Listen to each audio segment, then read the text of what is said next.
there are times when you may not necessarily think or believe that you're dealing with a human problem, that you're dealing with a leadership issue. You may not always be thinking in that space, but I'm going to challenge you to evaluate this. If you go back to the programs that we talk about in the past, where we evaluate the processes, we evaluate the situations that we run into, we evaluate our problems, you'll start to realize that in life in general, you have very, very few problems except for human problems. I mean, really, seriously, think about it. You struggle with connecting with somebody. You struggle with convincing somebody. You struggle with something related to a human-to-human connection. That's the kind of stuff that you're struggling with. I don't care if you're doing it in a church setting.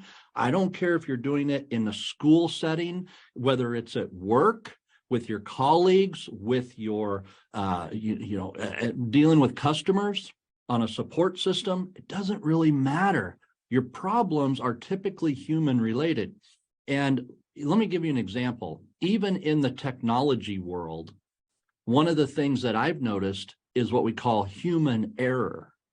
A lot of times when people can't make a software work, or you struggle with getting an outcome on something, you realize that, man, this was my fault. It wasn't the software. It wasn't the platform.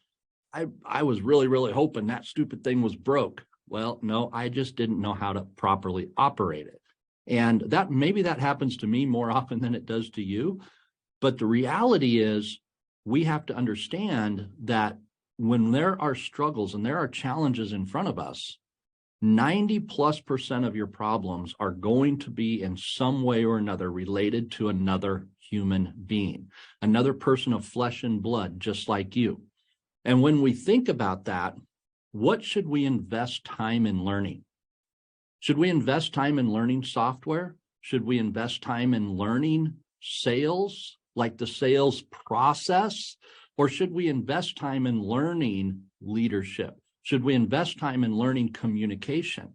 Should we invest time in learning the things that make the human relationships easier to deal with?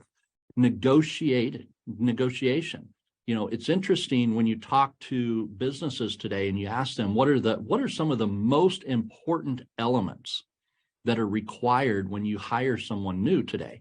And most of the businesses, most of the research I've done, it comes down to three basic things. They're a person's ability to communicate, a person's ability to problem solve, and a person's ability to negotiate. Think about it. Problem solve, negotiate, communicate. Do you realize that that is all related to human connection in some fashion? Even if you take problem solving out. Let's say problem solving is somehow related to technology or a product or something else. What is communication? What is negotiation? Those are both very much human problems. They are relationship problems. They are related in some fashion from one human being talking to another human being. That's really all it comes down to.